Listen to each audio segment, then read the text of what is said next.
दोस्तों नमस्कार, मैं अनुराग त्रिपाठी आज आपके बीच में रहस्यों से भरे मंदिर की बात करने जा रहा हूँ।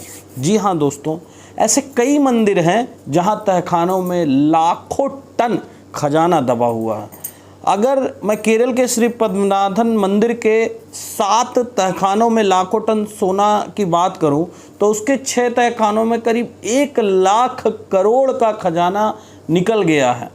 लेकिन 7वें तहखाने को खोलने पर राज परिवार ने सुप्रीम कोर्ट से आदेश लेकर रोक लगा रखी है। आखिर ऐसा क्या है उस तहखाने में जिसे खोलने से भी वहां तबाही आने की आशंका जाहिर की जा रही है।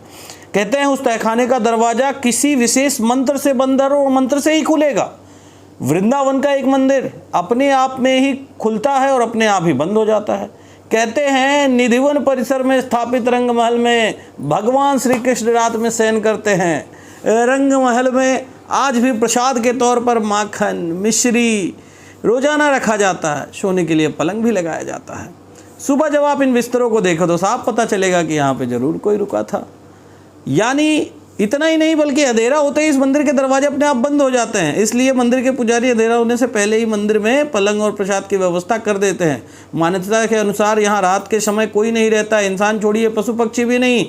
ऐसा बरसों से लोग देखते आए हैं, लेकिन रहस्य के पीछे का सच धार्मिक मान्यताओं के सामने छुप सा गया है। यहाँ के लोगों का मानना है कि अगर कोई व्यक्ति इस परिसर में रात में रुकता है तो अब तमाम सांसारिक बंधनों से मुक्त हो जाता है। ये भारत है और ये है यहाँ की परंपराएं और ये है यहाँ की मंदिरें और इस तरीके की है यहाँ की बातें। अगर मैं अश्वत्थामा की बात करूँ, आप सभी को पता है मैं अभी सूरत में हूँ और सूरत से लगभग 150 किलोमीटर ही दूर अश्वत्थामा का ऐसा माना जाता है कि उनकी आत्मा अभी भी भटकती है। सीता जी की एक गुफा है, वहाँ पे जब हम आवाज़ देते हैं, मैं 3-4 बार जाके आ गया, कभी मौका मिलेगा तो आपको उस वीडियो के माध्यम से दिखाऊंगा वो जगह। तो लेकिन उनकी अगर कहानी मैं याद रखूँ तो उनको याद है कि आपको कहा जाता है कि अश्वत्थामा का वजूद आज भी है। जो मैं बात कर रहा हूँ, पौराणिक मान्यताओं के अनुसार अपने पिता की मृत्यु का बदला लेने निकले अश्वत्थामा को उनकी एक चूक भारी पड़ी और भगवान श्री कृष्ण ने उन्हें युगों युगों तक भटकने का श्राप दे दिया।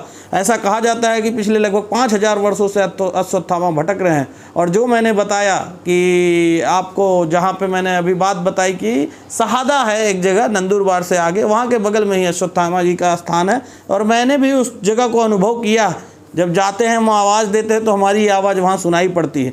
तो ऐसे बहुत सारी जगह हैं जहाँ पे ऐसी चीज़ें हैं और ऐसा सिस्टम होता है। जैसे बुरहानपुर के अलावा मध्य प्रदेश के जबलपुर शहर के गौरी घाट के किनारे भी अश्वत्थामा के भटकने का उल्लेख मिलता है। मतलब वो पूरा एरिया अगर 100-150 किलोमीटर देखेंगे तो उसमें ये भटकने का दिखा जाता है। ये भारत है और ये है यहाँ की परंपराएं। ऐसी मान्यताओं को लेकर के ही चलते रहने से, समझने से ये पता चलता है कि जो हम बोलते हैं ना कि माइथोलॉजी अलग है, साइंस अलग है, लेकिन दोस्तों माइथोलॉजी का रिकॉर्ड ना कोई कभी सोच पाया है ना समझ पाया है। अगर हम बात करें तो समुद्र के नीचे द्वारिका, आपको बताने की आवश्यकता नहीं है।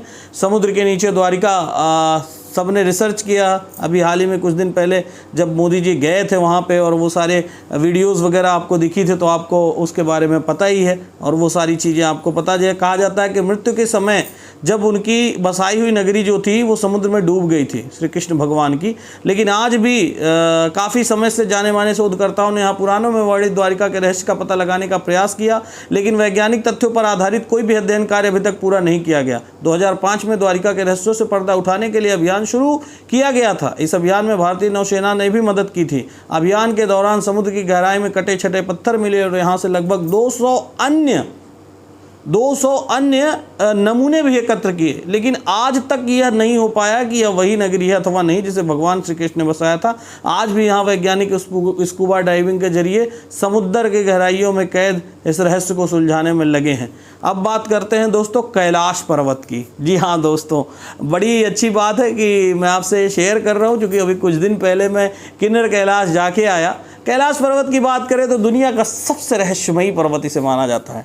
यहाँ अच्छी आत्माएं रह सकती हैं। इसे प्राकृतिक शक्तियों का केंद्र माना जाता है। यह पर्वत पिरामिड नुमा आकार का है। वैज्ञानिकों के अनुसार यह धरती का केंद्र है। यह एक ऐसा भी केंद्र है जिसे एक्सिस मुंडी कहा जाता है। एक्सिस मुंडी अर्थात दुनिया की नाभि या आकाशीय ध्रुव।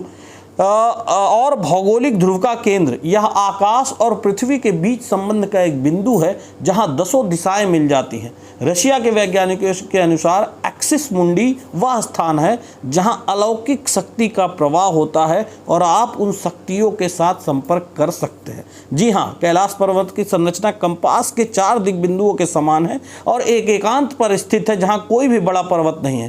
कैलाश पर्वत पर चढ़ना निषिद्ध है, पर 11वीं सदी में एक तिब्बती बौद्ध योगी मिलारेपा ने इस पर चढ़ाई की थी। रशिया के वैज्ञानिकों की यह रिपोर्ट यूएन स्पेसियस मैगजीन के 2004 के जनवरी अंक में प्रकाशित भी हुई थी। कैलाश पर्वत 4 महान नदियों के स्रोतों से घिरा है, सिंध, ब्रह्मपुत्र, सतलुज और कर्णाली।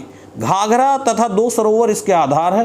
पहला मानसरोवर जो दुनिया की शुद्ध पानी की उच्चतम झीलों में से एक है और इसका आकार सूर्य के समान है, तथा राक्षस झील जो दुनिया की खारे पानी की उच्चतम झीलों में से एक है। ये दोनों झीलें सौर और चंद्र बल को प्रदर्शित करती है, जिसका संबंध सकारात्मक और नकारात्मक ऊर्जा से है। जब दक्षिण से देखते हैं तो एक स्वस्तिक चिन्ह वास्तव में देखा जा सकता है। कैलाश पर्वत और उसके आसपास के वातावरण पर अध्ययन कर चुके लोगों ने बताया कि ये यहाँ एक अलौकिक शक्ति का प्रवाह है, जिनमें तपस्वी आज भी आध्यात्मिक गुरुओं के साथ टेलीपैथिक संपर्क करते हैं। यह पर्वत मानव निर्मित एक विशालकाय पिरामिड है जो 100 छोटे पिरामिडों का केंद्र है। रामायण में भी इसके पिरामिड नुमा होने का उल्लेख मिलता है। यति यानी हिम मानव को देखे जाने की चर्चाएं होती रहती हैं। इनका वास हिमालय में होता है। लोगों का कहना है कि हिमालय पर यति के साथ भूत और योगियों को देखा गया जो लोगों को मारकर खा जाते हैं। ये देखिए, ये मान्यताएं हैं और जैसे मान्यताएं नहीं है, ये कहा जा रहा है कि मान्यताएं। एक्चुअल में मैं अभी मेरा एक्सपीरियंस अगर आपको बताऊं तो श्रीखंड महादेव पर्वत मेरे सामने ही था। सराहन में जब मैं रुका था, मैंने पिछले वीडियो में आपको दिखाया भी था। मेरा जो एक एक्सपीरियंस रहा कि चारों तरफ बर्फ़ की पहाड़ें रहती हैं। वहाँ पे भगवान के 5 खंड हैं, उसमें श्रीखंड महादेव भी एक खंड आता है। तो चारों तरफ आप सोचिए कि चारों तरफ हैं जहाँ बर्फ़ से चादर से ढका है और सिर्फ श्रीखंड जो जगह है श्रीखंड महादेव जी का, वो जगह पे बर्फ़ आता ही नहीं है और बर्फ़ आता भी है तो वो चला जाता है। मतलब मैं आपको ये रहस्य आज इसलिए बताना चाह रहा हूँ कि भारत ऐसी जगह है जहाँ पे आस्था की शक्तियों का एक बहुत बड़ा केंद्र है। और बोलते हैं ना, प्रकृति यदि चाहती है तो कुछ होता है। भगवान श्री कृष्ण भगवान ने भी गीता में कहा है अपने उसमें कि तुम पेड़ की पूजा करोगे तो भी मेरे पास आओगे, तुम पर्वत की पूजा करोगे तो भी मेरे पास आओगे, तुम पहाड़ों की पूजा करोगे तो भी मेरे पास आओगे। यानी हुई है वही जो राम रची राखा। ऐसा हम लोग आपसी बातचीत के बारे में भी बोलते हैं। यानी जो व्यक्ति इतना समझ लीजिए कि यदि भगवान इस सृष्टि की रचना किया है तो कहीं ना कहीं वो इन सारी चीज़ों को बीच बीच में प्रदर्शित करता रहता है। ये बताता रहता है कि हाँ, कितना भी युग आगे चला जाए, मॉडर्नाइजेशन आ जाए, लेकिन आत्मा आज तक कोई पकड़ नहीं पाया। कितना भी कुछ हो जाए, लेकिन रोज़ सुबह हम खाना खा रहे हैं, दिन में डाइजेस्ट हो रहा है, सुबह अगले दिन फिर वो दिनचर्या बढ़ जा रही है। ये मशीन क्यों नहीं हम बना पा रहे? तो ये सोचने का विषय है। मैं इसलिए सोचने के लिए आपको ये चाहता हूँ कि हमारे देश की जो पुरानी रीति रिवाज है, जो हमारे देश की मंदिरों की बातें हैं, जो हमारे देश की अन्यत्र ऐसी चीज़ें हैं, उसको आपके सामने लेकर के आऊँ। इसलिए आज आपके सामने वीडियो लेकर के आया। अगर वीडियो अच्छा लगे तो लाइक करिए, कमेंट करिए। निश्चित तौर पे ऐसे अन्य वीडियोस आपके लिए लेकर के आएंगे और आपके साथ जुड़े रहेंगे। तब तक के लिए हमें सेवा का मौका दीजिए। आप सभी को बहुत बहुत धन्यवाद। जय श्री राम, जय हिंद, जय भारत, भारत माता की जय, वंदे मातरम। Thank you all of you.